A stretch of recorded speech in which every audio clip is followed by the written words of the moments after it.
శీతాకాలం వచ్చిందంటే అదో కొత్త ప్రపంచం. విదేశీ అతిథి పక్షులను చూసేందుకు తరలివచ్చే స్వదేశీయులతో నిండిన స్వర్గధామం. జీవరాశులకు వరప్రదాయినిగా పేరు పొందిన కొల్లేరు సరస్సు విశేషాలు చూద్దాం రండి.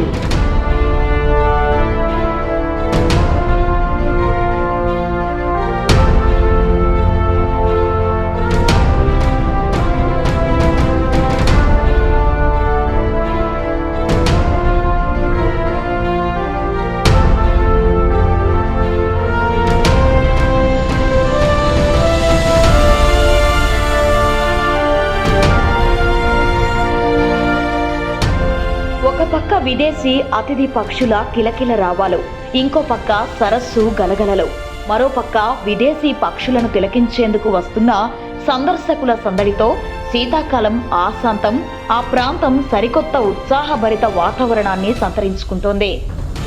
ఒకటి కాదు, రెండు కాదు, దాదాపుగా 186 జాతులకు చెందిన విదేశీ వలస పక్షులు లక్షలాదిగా అక్కడ చలికాలంలో అనువైన ఆవాసాలను ఏర్పాటు చేసుకుని ఆ ప్రాంతంలో సమృద్ధిగా దొరికే ఆహారాన్ని తింటూ గుడ్లను పొదుగుతూ సంతానోత్పత్తిని చేస్తుంటాయి. అందాల విదేశీ అతిథుల ఆవాసానికి విందుకు దశాబ్దాలుగా అరుదైన వేదికైంది ఆసియాలోనే అతిపెద్ద మంచునీటి సరస్సైన కొల్లేరు. ఇది ప్రస్తుతం ఏలూరు జిల్లాలో ఉంది. ఇక్కడకు సుదూర ప్రాంతాలైన నార్త్ పోల్, సౌత్ పోల్ నుండే కాకుండా ఆసియా, ఐరోపా దేశాల నుంచి కూడా red pochard, common red shanks, Asia open bill, flamingos, painted storks వంటి వివిధ జాతులకు చెందిన పక్షి జాతులు రెక్కలు కట్టుకొని కొల్లేరులో వాలిపోతుంటాయి. ఇక్కడ ఉన్న వాతావరణ పరిస్థితుల అనుకూలత వాటికి అత్యంత ఉపయుక్తమనే చెప్పాలి.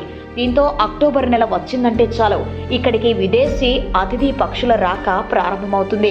ఇవి ఏప్రిల్ నెల వరకు ఇక్కడే ఆవాసాలు ఏర్పాటు చేసుకుని గుడ్లు పొదిగి పిల్లల్ని చేసి వెళ్తుంటాయి. మరికొన్ని పక్షులైతే ఈ వాతావరణాన్ని విడిచి ఉండలేక ఇక్కడే ఉండిపోతాయి కూడా. సుశిక్షితులైన నిపుణుల బృంద సభ్యులు పక్షి జాతుల గణాంకాల్ని లెక్కిస్తుంటారు. ఇదే అంశంపై wild life management range forest section officer D Sridhar Rao మాట్లాడుతూ కొల్లేరుకు వలస వచ్చే పక్షి జాతుల వివరాలను వెల్లడించారు. బాతు జాతికి చెందిన పక్షులే ఇక్కడకు విరివిగా వస్తుంటాయన్నారు.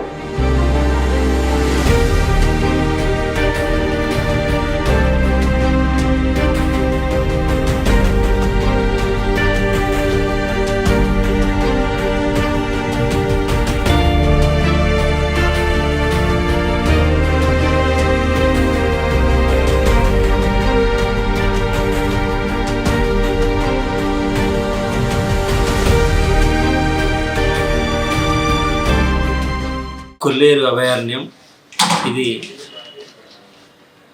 120 జీవో ద్వారా శాంచురీగా డిక్లేర్ చేయబడింది. ఈ కొల్లేరు వైల్డ్ లైఫ్ శాంచురీ డిక్లేర్ చేసిన దగ్గర నుంచి కూడా ఇక్కడ ఉన్న సిబ్బందితో ఈ పక్షుల యొక్క గణాంకాలు లెక్కించడం జరుగుతుంది.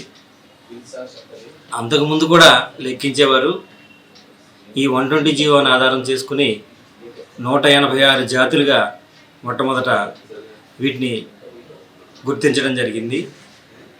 ఇక్కడికి విదేశాల నుంచి అనేక రకాలైనటువంటి పక్షి జాతులు, వలస జాతులు ఎక్కువగా రావడానికి ప్రధాన కారణం ఏంటంటే ఇక్కడ వాటికి ఉన్నటువంటి ఆవాసం, సరైనటువంటి ఆవాసం మరియు దానికి సంబంధించినటువంటి ఫుడ్, ఆహారం కూడా లభ్యత. వాటికి ఆవాసానికి సరిపడినటువంటి ఇక్కడ ఉన్నటువంటి చెట్లు కానీ రకరకాల వీడంటే గురపడెక్క, కిక్కిస ఇలాంటి వాటిలో కూడా ఇవి జీవనం సాగిస్తూ వాటికి బ్రీడింగ్కి అనుకూలంగా ఉన్నటువంటి ప్రాంతాలుగా ఉన్నాయి. ఈ 186 జాతులు మేము ప్రతి సంవత్సరము గుర్తించినప్పటికీ కూడా సుమారుగా 180లో 180, 150, ఒక్కొక్కసారి 200 పైచిలకు జాతులు కూడా మేము గుర్తించడం జరిగింది. వీటిలో ఉన్నటువంటి కొన్ని అరుదైన జాతులను కూడా మేము ఈ మధ్యన గుర్తిస్తూ ఉన్నాం. బాడ్ హెడెడ్ గూస్ అని, గ్రే లెగ్గెడ్ గూస్ అని, ఇవి చాలా దూరం నుంచి నార్త్ పోల్ నుంచి సౌత్ పోల్ నుంచి కూడా ఇవి ప్రయాణం చేసి ఇక్కడికి రావడం జరుగుతుంది. మెయిన్ ముఖ్యంగా ఈ వింటర్ సీజన్లో ఈ వలస పక్షులు ఇక్కడికి వచ్చి చాలా ఆహ్లాదకరమైనటువంటి వాతావరణంలో గడిపి మళ్ళీ ఏప్రిల్ మాసానికి తిరిగి స్వస్థలాలకి వెళ్ళటం జరుగుతుంది. వీటిలో ఎక్కువగా ఎగ్రెట్స్ అని, శాండ్ పేపర్స్ అని, అదేవిధంగా పెలికాన్స్ అని, పెయింటెడ్ స్టాక్స్ అని, శాండ్ పేపర్స్ అని, మరి ముఖ్యంగా డక్స్ ఫ్యామిలీకి సంబంధించినటువంటి బాతు జాతులకు సంబంధించినటువంటి ఫ్యామిలీస్ చాలా ఎక్కువ రకాలు ఉన్నాయి. బ్రాహ్మణి డక్స్ అని, అదేవిధంగా పిన్ టైల్స్ అని, గార్గనీ టీల్స్ అని, విజన్స్ అని, అదేవిధంగా మాలాడ్, ఈ విధమైన జాతులు కూడా, అరుదైన జాతులు కూడా ఇక్కడ చూడటం జరిగింది. మేము ముఖ్యంగా 2008, 2009 ఆ సీజన్లో అరుదైన పక్షులు అంటే క్రస్టెడ్ పోచార్డ్స్ అని, పోచార్డ్స్లో కూడా రకరకాలు ఉన్నాయి. క్రస్టెడ్ పోచార్డ్స్ అని, పింక్ హెడెడ్ పోచార్డ్స్ అని, ఈ రకాలను కూడా మేము మొట్టమొదట గుర్తించడం జరిగింది. ఈ కొన్ని పరిస్థితుల్లో ఇక్కడ ఉన్నటువంటి కాలానుగుణంగా వస్తున్న మార్పులను బట్టి ఒక సీజన్లో కొంచెం ఎక్కువగా వరదలు వచ్చి వాటర్ రావడంతో ఇవి రావడం లేట్ అవ్వడం, తద్వారా ఇక్కడ ఉన్నటువంటి వ్యవసాయ భూములు పంటలు పండే టైంలో వాటి వర్కంతో తినడానికి ఈ బాతు జాతులు ఎక్కువగా రావడం జరుగుతుంది. మాకు ముఖ్యంగా అడవకొలను, నిడమర్రు మండలానికి సంబంధించినటువంటి అడవకొలను ప్రాంతంలో ఈ బాతు జాతులకు సంబంధించినటువంటి పక్షి జాతులు విపరీతంగా ఎక్కువ మొత్తంలో, ఆ ఫ్లాగ్స్ చూస్తే ఒక్కొక్క ఫ్లాగ్కి వచ్చేటప్పటికి వేలలో 1000, 2000, ఒక్కొక్క సీజన్లో అయితే మేము ఒక 5000, 10,000కి మించి కూడా మేము ఇక్కడ గుర్తించడం జరిగింది. పెయింటెడ్ స్టాక్ కూడా నెస్టింగ్ ఉంది. రేర్గా ఈ గత 5 సంవత్సరాలను బట్టి మేము డాక్టర్స్ అనే ఫ్యామిలీస్ని మేము నెస్టింగ్ గుర్తించడం జరిగింది. మేము రీసెంట్గా ఒక కాకి జాతి నుంచి అరుదైనటువంటి బార్ హెడెడ్ గూస్ వరకు గుర్తించిన వాటిలో మేము లెక్క రాసిన దాని ప్రకారం, అంటే మా లెక్కల ప్రకారం చూస్తే దగ్గర 225 రకాల జాతులు ఇక్కడ గుర్తించడం జరిగింది. ఇవన్నీ కూడా సీజన్లో మైగ్రేటరీ బర్డ్స్ కొన్ని రకాలు ఉంటాయి, లోకల్గా ఉండే బర్డ్స్ కొన్ని రకాలు ఉన్నాయి. వీటన్నిటిని కూడా మేము గుర్తించి తగు రిపోర్ట్ని మా డివిజనల్ ఫారెస్ట్ ఆఫీసర్ వారికి అందజేయడం జరుగుతుంది. తద్వారా అది మా హెడ్ ఆఫీస్కి చేరుతుంది.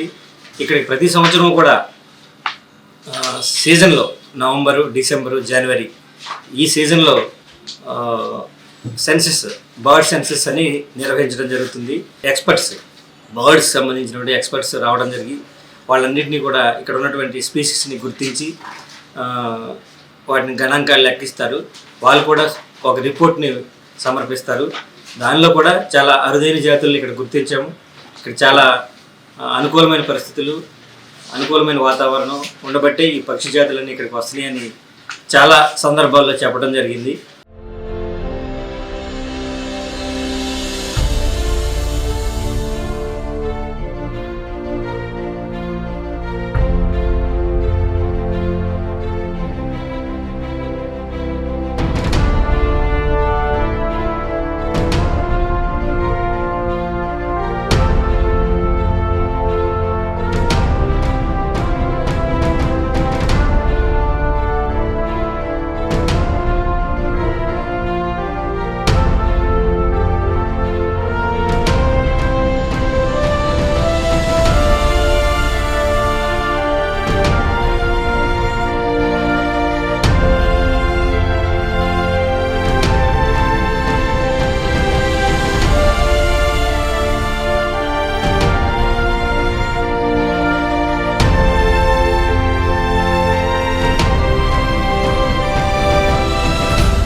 ఇక్కడ ఉన్నటువంటి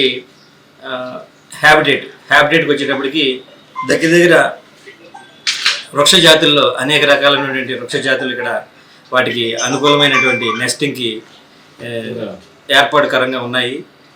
ఈ కొల్లేరు సరస్సులో కూడా చేపల జాతులు వచ్చేటప్పటికి దగ్గర దగ్గర 69 రకాల చేపల జాతులు కూడా ఇక్కడ ఉన్నాయి.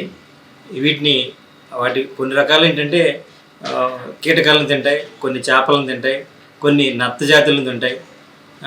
ఆ రీతిగానే శాకాహారులుగాను మాంసాహారులుగాను ఈ పక్షి జాతులు అనేవి ఆహారం తీసుకోవడం జరుగుతుంది. ఈ శాకాహారులు ముఖ్యంగా డక్స్ ఫ్యామిలీకి సంబంధించినవి ఉన్నాయి. మాంసాహారులు వచ్చేటప్పటికి ఈ పెలికాన్స్ అని, పెయింటెడ్ స్టాక్స్ అని, అదేవిధంగా రకరకాల జాతులు ఉన్నాయి. ఈ గత 2 సంవత్సరాలు బట్టి ఇక్కడ సముద్రంలో ఉండేటటువంటి అంటే బ్రాకిష్ వాటర్, సముద్రము మంచినీరు కలిసే ప్రాంతాల్లో ఎక్కువగా ఉన్నటువంటి ఫ్లెమింగోస్ అవి మన కొల్లేరుకి రావడం జరిగింది. మొట్టమొదట తక్కువగా నెంబర్ అనేది 17 నుంచి ఒక 50 వరకు వచ్చినవి. ఈ సంవత్సరం ఒక 500 పైచిలకు ఇక్కడికి రావడం జరిగింది. ఈ అరుదైన ఈ సముద్రం నీటిలో ముఖ్యంగా ఉండేటటువంటి ఈ ఫ్లెమింగోస్ మా కొల్లేరులో కూడా వచ్చి ఇక్కడ తక్కువ 1 నెల 2 నెలలు ఇక్కడ ఆవాసం ఉండి మళ్ళీ రిటర్న్ వెళ్ళటం జరుగుతుంది. మైగ్రేటరీ సీజన్ వచ్చేటప్పటికి అక్టోబర్ నుంచి మొదలవుతుంది. ఇది ఏప్రిల్ వరకు కొనసాగుతుంది. మేము ఈ సీజన్లోనే మాత్రమే మైగ్రేటరీ బర్డ్ని మేము రిపోర్ట్ చేస్తాం. ముఖ్యంగా పెలికాన్స్ అనేవి ఇవి కంటిన్యూగా ఏంటంటే ఒక లోకల్ బర్డ్స్ లాగా ఇవి ఉండిపోతూ ఇక్కడే నెస్టింగ్ చేసి, ఇక్కడే గుడ్లు పెట్టి, ఇక్కడే పిల్లలు చేసి, ఇక్కడే కొన్ని త్రూఅవుట్ ఇయర్ కూడా ఇక్కడే ఉండిపోవడం జరుగుతుంది. ఈ మైగ్రేటరీ సీజన్లో కొన్ని రకాల పక్షులు ఇక్కడ గుడ్లు పెట్టడం, పిల్లలను చేయడం, వాటిని మళ్ళీ తీసుకుని వాళ్ళ స్వదేశాలకు వెళ్ళిపోవడం కూడా జరుగుతుంది. మేము ముఖ్యంగా వీటిని గుర్తించిన ఏంటంటే ఒక స్పీసీస్ డిసెంబర్లో ఎంటర్ అయ్యి ఏప్రిల్ కల్లా తిరిగి వెళ్ళిపోవడం జరిగింది. వీటిని రోజీ స్టార్లింగ్స్ అని మైనా ఫ్యామిలీకి సంబంధించినటువంటి ఈ అరుదైన పక్షి సీజన్లో వచ్చి సీజన్లో తిరిగి ఖచ్చితంగా వెళ్ళిపోవడం అనేది జరుగుతుంది. కొన్ని రకాల పక్షులు ఏంటంటే ఇక్కడ ఉన్నటువంటి హ్యాబిటేట్కి అలవాటు పడిపోయి ఇక్కడి నుంచి వెళ్ళకుండా ఇక్కడే ఉండిపోయి ఇక్కడే స్థిర నివాసంగా ఏర్పాటు చేసుకోవడం జరుగుతుంది. పెయింటెడ్ స్టాక్స్ ఉన్నాయంటే వేలలో లక్షల్లో అవి ఇక్కడ గుడ్లు పెట్టడం, పిల్లలు చేయడం, ఇక్కడ కేసులోనే వాటిని స్థావరాలను ఏర్పాటు చేసుకున్నాయి. ఐబీస్ ఉన్నాయి. ఐబీస్ అనేటప్పటికి గ్లాసీ ఐబీస్ అని, వైట్ ఐబీస్ అని ఈ 2 రకాల జాతులు ఇక్కడికి వస్తాయి. బ్లాక్ ఐబీస్ అనేది మాత్రం ప్యాడీ ఫీల్డ్లోనే మాత్రమే ఉంటున్నాయి. ఈ కొల్లేరులోకి ఎప్పుడు కూడా బ్లాక్ ఐబీస్ అనేది మేము చూడడం జరగలేదు. ఈ వైట్ ఐబీస్, గ్లాసీ ఐబీస్ మాత్రం విపరీతమైన నెంబర్ ఉంది. అదేవిధంగా ఇక్కడ లోకల్గా ఉన్నటువంటి ఎప్పటి నుంచో ఈ కొల్లేరు వైల్డ్ లైఫ్ సాంచురీలో విజిలింగ్ టీల్స్ అనేవి లార్జ్ విజిలింగ్ టీల్స్, లెసర్ విజిలింగ్ టీల్స్ అని 2 రకాలు. వీటి నెంబర్ కూడా లక్షల్లో ఉండడం జరిగింది. ఎక్కువ మొత్తంలో ఈ స్పీషీస్ గ్లాసీ ఐబీస్, అదేవిధంగా రోజీ స్టార్లింగ్స్ కూడా ఎక్కువ మొత్తంలో కూడా రావడం జరుగుతుంది. మైనా ఫ్యామిలీకి వచ్చేటప్పటికి ఒక 5-6 రకాలు మైనా ఫ్యామిలీస్ ఉన్నాయి. ఒకటి రోజీ స్టార్లింగ్, కామన్ మైనా, జంగిల్ మైనా, అదేవిధంగా ఏషియన్ పైడ్ స్టార్లింగ్, అదేవిధంగా బ్రాహ్మిణి మైనా, బ్లాక్ హెడెడ్ మైనా. ఈ విధంగా ఒక మైనా ఫ్యామిలీలోనే ఈ రకమైన 6 రకాలు ఉన్నాయి. అదేవిధంగా శాండ్ పేపర్స్లో కూడా ఎన్ని రకాలు? 6 రకాలు ఉన్నాయి. రెడ్ షాంక్ అని, గ్రీన్ షాంక్ అని, కామన్ శాండ్ పేపర్ అని, అదేవిధంగా మార్ష్ శాండ్ పేపర్ అని, వుడ్ శాండ్ పేపర్ అని, ఇదే విధంగా చాలా రకాలు, ఒకే స్పీషీస్లో చాలా రకాలు. ఫ్లవర్స్ అనేవి ఉన్నాయి. రింగ్డ్ ఫ్లవర్ ఉంది, కామన్ లిటిల్ ఫ్లవర్ ఉంది, అదేవిధంగా ఇది గోల్డెన్ ఫస్ట్ ఫ్లవర్. ఇవి కూడా మైగ్రేటరీ బర్డ్స్. ఇవి కూడా విత్ ఇన్ ద టైంలో వచ్చి విత్ ఇన్ ద టైంలో మళ్ళీ వారి స్వదేశాలకు తీసుకుని వెళ్ళడం జరుగుతుంది. ఎక్కువగా ఈ మార్ష్ శాండ్ పేపర్స్ అనేది చాలా దూరం ప్రయాణించి ఉత్తర భారతదేశం నుంచి ఇది ప్రయాణించి ఇక్కడికి మన కొల్లేరు వైల్డ్ లైఫ్ శాంచురీకి రావడం జరుగుతుంది. వీటిలో కూడా చాలా అంతరించిపోతున్నటువంటి జీవరాశులు కూడా ఎక్కువగా ఉన్నాయి. వీటిని ప్రత్యేక పరిరక్షణలో మేము పెంచపోయినప్పటికీ కూడా ఈ ఆహ్లాదకరమైనటువంటి స్వచ్ఛందంగా ఉన్నటువంటి స్వతహాగా పెరిగే స్థలంగా ఎక్కువ ఇది 77,000 ఎకరాల్లో విస్తరించి ఉండటం వల్ల వాటికి ఎక్కువగా ఆవాసంగా ఉందని మేము చెప్పగలుగుతున్నాం. ఎకరాల విస్తీర్ణంలో సహజంగా ఏర్పడి ప్రకృతి వరప్రదాయినిగా మారిన కొల్లేరు సరస్సు అటు విదేశీ పక్షి అతిథులకు ఇటు మత్స్య సంపదకు అత్యంత కీలకంగా నిలుస్తూ వస్తోంది. అంతరించిపోతున్నాయనుకుంటున్న అనేక జీవరాశులకు తన ఆవాసంతో జీవం పోసి ప్రాణదాతగా మారుతోంది. దీంతో అనేక విదేశీ వలస పక్షులు ఇక్కడ వలస వస్తున్నాయి. వందలాది జాతులకు చెందిన లక్షలాది పక్షులు వేలాది కిలోమీటర్లు ప్రయాణం చేసి కొల్లేరుకు చేరుకుంటూ ఉంటాయి. ఇప్పటికే వేలాది పక్షులు తరలి రావడంతో ఆటపాక పక్షుల కేంద్రం పక్షుల కిలకిల రావాలతో పర్యాటకులకు కనువిందు చేస్తోంది. కొల్లేరు సరస్సులో చేపలను వేటాడి ఆహారాన్ని సంపాదిస్తున్న తీరు అబ్బురపరుస్తుంది. ఆడ మగ పక్షులు జతకట్టి సమీప ప్రాంతాల నుంచి పుల్లలు ఏరుకుని గూళ్లు నిర్మాణం చేసుకుంటున్నాయి. పెయింటెడ్ స్టాక్, పెలికాన్, ఎర్రకాళ్ల ఉలసలు, తెల్ల నల్ల కంకణాల పిట్టలు, జనకబాతులు, నీటి కోళ్లు, ఊది చెంచుకోడి, పెద్ద ఉల్లంకి పక్షులు సంతానోత్పత్తికి అనువైన ప్రదేశం ఇదే. ఇప్పటికే పక్షులు వలస వచ్చి కొన్ని పక్షులు సంతానోత్పత్తి చేసుకున్నాయి. ఒకసారిగా వేలాది పక్షులు కొల్లేరుకు చేరడంతో ఎటు చూసినా పక్షులమయంగానే కనిపిస్తోంది. వేలాదిగా తరలి వస్తున్న పెలికాన్ అంటే గూడబాతు పక్షులు కొల్లేరు సరస్సులో రారాజులా కనిపిస్తూ ఉంటాయి. అక్టోబర్ నుంచి ఏప్రిల్ మధ్యకాలంలో ఈ జాతి పక్షులు కొల్లేరుకు వచ్చి గుడ్లు పెట్టి పొదుగుతూ ఉంటాయి. ఆడపక్షి గుబురుగా ఉండే చెట్ల పొదల్లో అటవీ శాఖ అధికారులు ఏర్పాటు చేసిన కృత్రిమ ఇనుప స్టాండ్లపై గూళ్లు పెట్టి పొదుగుతుండగా మగపక్షి సరస్సులో సంచరించి ఆహారాన్ని తీసుకువస్తూ ఉంటుంది. సుమారు 2 నుంచి 6 కేజీల బరువు ఉండే పెలికాన్ పక్షి గోధుమ వర్ణంలో ఉండి పొడవైన ముక్కు, దాని కింద సంచి వంటి భాగం ఉండి 1/2 కిలో నుంచి కేజీ బరువు గల చేపను గుటుక్కన మింగేస్తుంది. ప్రతి ఏడాది వేలాది పెలికాన్స్ తరలి రావడంతో అధికారులు కూడా వీటి రక్షణకు ప్రత్యేక చర్యలు చేపట్టారు. Wildlife management range forest section officer N Srinivas Babu, Eluru section deputy range officer M Somarajulu మాట్లాడుతూ విదేశీ పక్షుల రక్షణకు అవలంబిస్తోన్న విధానాలను వివరించారు.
రక్షణ విషయంలో కూడా మా ప్రభుత్వం వారు చేసేప్పుడు మేము అవలంబించేటువంటి వైల్డ్ లైఫ్ యాక్ట్ ప్రకారం ఎక్కడైనా కొన్ని ఎక్కువగా ఈ సాగ్రిగేషన్ బర్డ్ సాగ్రిగేషన్ పాయింట్లో ఈ పోచింగ్ అనేది జరుగుతుందండి. వాటిని ఐడెంటిఫై చేయడం జరుగుతుంది.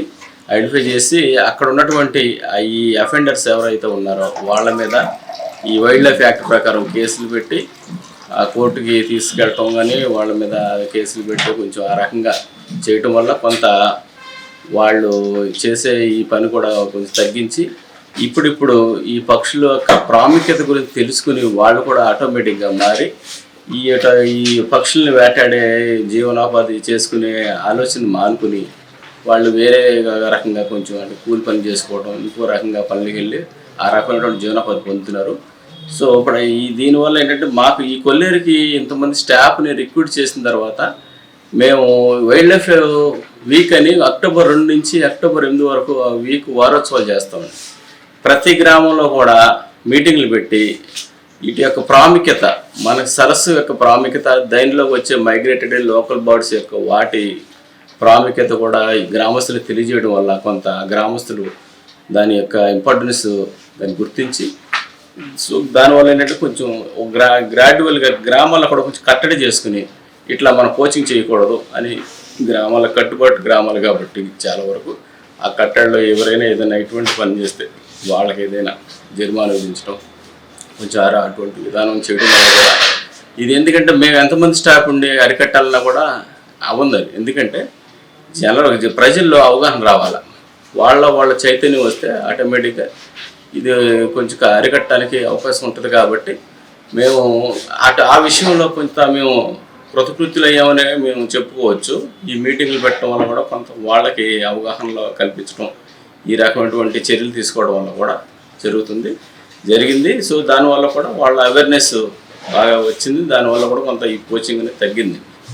ఈ మాదాపురం ముందు సార్ చెప్పినట్టు మాదాపురం ఆటపాకలో ఈ పెలికాను సంబంధించినటువంటి ఈ టూరిజం స్పాట్లు ఏవైతే ఉన్నాయో అక్కడ ప్రతి సంవత్సరం కొంత బడ్జెట్ని అక్కడికి అలాట్మెంట్ ఇవ్వటం, దాంట్లో కొన్ని పనులు చేయటం. ఈ సంవత్సరం కొత్తగా ఇప్పుడు బోటింగ్ కొత్త చిన్న బోట్లు అయితే చాలా కదండి, పెద్ద బోట్లకు కూడా శాంక్షన్ ఆర్డర్ తీసుకోవడం జరుగుతుంది. ఆ బోటింగ్ పర్మిషన్ తీసుకుని ఈ మాదాపురంలో కూడా బోటింగ్ తిప్పడానికి కూడా అవకాశాలు ఉన్నాయండి. రెండోదంటే అక్కడ ఏదైనా ప్రమాదాలు ఏం జరగకుండా కొంచెం మనకి ఇటు అక్కడ ఆ ఏరియాలో కొంచెం మన సీసీ కెమెరాలు అటువంటి చేయటం ఏర్పాటు చేసి ఈ బోటింగ్ కూడా ఈ సంవత్సరంలోనే ప్రారంభించడానికి మేము సన్నాహాలు చేస్తున్నాము. ఈ వేటగాళ్ళని ఎలా గుర్తిస్తారు మీరు? ఈ పక్షుల వేటగాళ్ళు ఆటోమేటిక్గా ఈ పూర్వకాలం నుంచి పక్షులను వేటాడేటువంటి వేటగాళ్ళు ఉన్నారు కదా, వాళ్ళు అప్పటి నుంచి కూడా కొంతమంది ఊరు అంటే ఇప్పుడు దాదాపుగా అప్పట్లో కొంచెం ఎక్కువ మంది ఉండేవారు. ఇప్పుడు క్రమేపీ రాను ఏంటంటే కాలక్రమంలో వాళ్ళ విధానాలు, వాళ్ళు చేసే తప్పులు తెలుసుకుని చాలా వరకు వాళ్ళగా స్వచ్ఛందంగా మానేశారు. ఇప్పుడు ఈ బర్డ్స్ వేటాడే వాళ్ళు ఎక్కువ బర్డ్స్ సాగ్రిగేట్ ఏరియా, అడవి కొల ఏరియా ఒకటి ఉంది. సో తర్వాత బొబ్బిల్లంక ఏరియా, ఆడాలంక ఏరియాకి వస్తుంది. సో ఇక్కడ కూడా ఆ మధ్యన ఒక 4-5 years బ్యాక్ వరకు కూడా కొంతమంది దీని మీద ఆధారపడి ఈ ఆటాడేవాళ్ళు దాని మీద కేసులు పెట్టడం వల్ల ఈ కేసులు ఎందుకు వచ్చిన తలనొప్పి, కేసులు వెళ్ళటం, మనం జరగడం, ఎన్ని బాధలు అని చెప్పేసి కొంచెం వాళ్ళగా అవగాహన చేసుకుని సో ఆ రకంగా వాళ్ళు మానేయడం జరుగుతుంది. ప్రస్తుతానికి అటువంటి ఏరియాలో ఇప్పుడు ఎప్పుడో పూర్వం నుంచి వచ్చినటువంటి పేరుపడ్డ ఆ గ్రామాల్లో మేము నైట్ డ్యూటీలు కూడా చేయటం, మా బేస్ క్యాంప్ వాళ్ళతో పాటు మేము కూడా నైట్ డ్యూటీలకు వెళ్ళటం, వాళ్ళు ఎక్కడెక్కడ ఏ సన్నాహాలు చేసుకుంటున్నారో, ఏ రకంగా వాళ్ళ చర్యలు ఉన్నాయని చెప్పేసి దానికి ప్రతిచర్యగా మేము ఏర్పాట్లు చేసుకుని ఆ రకంగా చాలా వరకు మ్యాక్సిమం 90% కొల్లేరులో ప్రజెంట్ ఈ కోచింగ్ అనేది కట్టడి అయిపోయిందండి.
రక్షణ నిమిత్తం ఎటువంటి ఇచ్చేస్తున్నారు? ప్రస్తుతం ఇది విదేశాల నుంచి ఎక్కువగా వచ్చే పక్షులు వచ్చే సీజన్ అండి. సో అవి ఎక్కడి నుంచో కొన్ని వేల కిలోమీటర్లు ప్రయాణం చేసి ఇక్కడికి వచ్చి వాటి యొక్క సంతానోత్పత్తి అనేది జరుపుకోవడానికి అనువైన కాలం.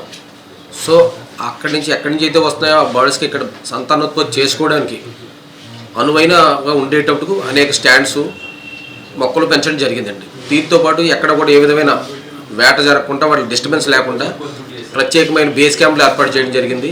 ఆ బేస్ క్యాంపుల్లో నిరంతరం వేటగాళ్ళు వెళ్ళి వచ్చేవాళ్ళు ఎవరు వెళ్లకుండా ఆఫ్ చేసి ఉంటే అనుమానం వస్తే వెంటనే చెక్ చేసి ఆ విధంగా జరగకుండా చూసుకోవడం ఒకటి.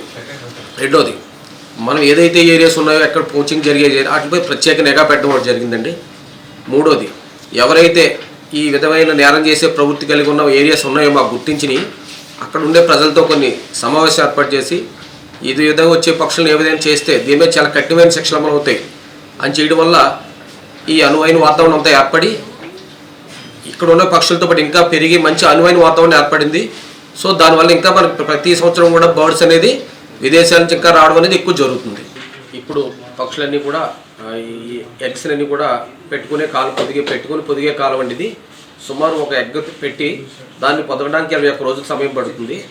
అయితే ఇది ముఖ్యంగా ఇవి ఎక్కడ పెడతాయి అంటే కొన్ని నెస్ట్లో పెడతాయి, కొన్ని కిక్కిస్ అనేవి ఉంటుంది మన కొల్లేరులు ఎక్కువ, ఆ కిక్కిస్లోని కొన్ని ఈ గుర్రపు డెక్కలో పెడతాయి, ఈ విధంగా కొన్ని రాళ్లలో పెట్టుకుంటాయి. ఈ విధంగా ఈ రకరకాల ప్లేసుల్లో పెట్టుకున్నది ఇదంతా కూడా ఈ గుడ్డు నుంచి పొదిగి పిల్లగా మారడానికి సుమారు 21 రోజులు పడుతున్నాయి. ఈ 21 రోజులు కూడా మాకు ఇక్కడ ఎక్కడైతే కొల్లేరులో ఉన్న మన సిబ్బంది అంతా కూడా ప్రత్యేకమైన గస్తీ నిర్వహించి వాటి యొక్క ఆ ఎగ్ నుంచి పిల్లగా మారి స్వేచ్ఛగా వెళ్ళడానికి అనువైన వాతావరణం కల్పిస్తున్నాం. ఈ విధంగా మనం కల్పించడం వల్ల ప్రతి సంవత్సరం కూడా ఒక పక్షి వెళ్ళి ఇంకో మరొక 10 పక్షులను ఆహ్వానించే విధంగా అంతగా ఇక్కడ మా యొక్క ప్రణాళిక రచించుకొని ఆ విధంగా మేము ప్రణాళికను అమలుపరుస్తున్నామండి. దీనివల్ల అందుకే ప్రతి సంవత్సరం ఎప్పుడు వచ్చే పక్షుల కంటే ఇంకా మన దగ్గర పెరుగుతున్నాయి, మంచి వాతావరణం ఉంది కాబట్టి. సో ఇది భవిష్యత్తులో ఇంకా పెరిగి ఇది మంచి ఆహ్లాదంగా మంచి పక్షుల ఆవాస కేంద్రంగా తయారవుద్దని మీకు తెలియజేస్తున్నాను. ఈ సమయంలో కొల్లేరు వెళ్తే ఇన్ని పక్షి జాతులున్నాయా అనిపిస్తూ ఉంటుంది. కానీ అనేక జాతులు ఇప్పటికే అంతరించిపోగా మరికొన్ని జాతుల మనుగడ ప్రశ్నార్థకంగా మారింది. అందులో ప్రధానంగా పెయింటెడ్ స్టాక్స్ పక్షుల వలస తగ్గిందని చెప్పాలి. ప్రతి ఏటా నవంబర్ నాటికి వివిధ దేశాల నుంచి తరలివచ్చే పెయింటెడ్ స్టాక్స్ పక్షులు రాను రాను తక్కువ సంఖ్యలో వలస వస్తున్నాయి. వేలల్లో వచ్చే పక్షులు ప్రస్తుతం 100ల్లో ఉన్నట్లు అటవీ శాఖ అధికారులు పేర్కొంటున్నారు. ఎరుపు రంగు ముక్కు, తెలుపు, నలుపు, పసుపు రంగు కాళ్లతో ఎంతో ముద్దుగొలిపే ఈ పక్షి వలస తగ్గడానికి గల కారణాలు తెలియరాలేదు. కానీ ఈ పక్షి అనేక రంగులతో పర్యాటకులను విశేషంగా ఆకట్టుకుంటుంది. డిసెంబర్ నాటికి వీటి సంఖ్య మరింత పెరిగే అవకాశం ఉన్నట్లు అధికారులు అంచనా వేస్తున్నారు. జీవరాశులకు జీవం పోస్తోన్న కొల్లేరు సరస్సు పర్యావరణ ప్రేమికులకు కనువిందు చేస్తూ ఉంటుంది. ఇటువంటి ఆహ్లాదకర వాతావరణంలో భాగమై ప్రతినిత్యం అటువంటి పరిస్థితులను ఆస్వాదించే వైల్డ్ లైఫ్ రేంజ్ సిబ్బంది జె శ్రీదేవి మాట్లాడుతూ తన సంతోషాన్ని వ్యక్తం చేశారు. గత 15 ఏళ్లుగా చేస్తున్న వృత్తిలో ఎంతో సంతోషం లభిస్తుందన్నారు. అలాగే కొల్లేరు మీద ఆమె రాసిన పాటను సైతం వినిపించి ఆనందం వ్యక్తం చేశారు. గత 15 సంవత్సరాల నుంచి నేను ఇక్కడే కొల్లేరులో చేస్తున్నాను. మేము జాయిన్ అయిన కొత్తలోను ఆ కొల్లేరు పక్షుల్ని వాటిని చూసినప్పుడు చాలా కొత్తగా అనిపించేది.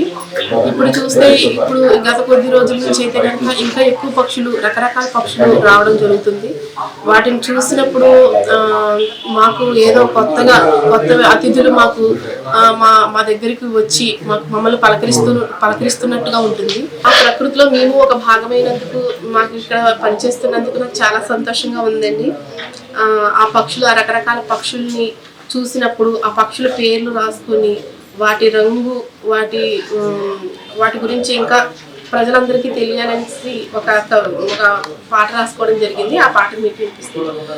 కిలకిల పక్షులతో కొల్లేరు కలకల్లాడాలమ్మ కొల్లేరు, కిలకిల పక్షులతో కొల్లేరు కలకల్లాడాలమ్మ కొల్లేరు, ఎర్రకాల కొంగ కొల్లేరు నల్ల నీటి కాకి కొల్లేరు, ఎర్రకాల కొంగ కొల్లేరు నల్ల నీటి కాకి కొల్లేరు, తెల్లగూడబాతు కొల్లేరు పచ్చని జమ్ము కొల్లేరు, కిలకిల పక్షులతో కొల్లేరు కలకల్లాడాలమ్మ కొల్లేరు, హరివిల్లు రంగుల కొల్లేరు సిరుల చపల పంట కొల్లేరు, హరివిల్లు రంగుల కొల్లేరు సిరుల చపల పంట కొల్లేరు, నీలి నీలి పుండింగాయి కొల్లేరు పసుపు పచ్చని పరజ కొల్లేరు, కిలకిల పక్షులతో కొల్లేరు, కలకల్లాడాలమ్మ కొల్లేరు.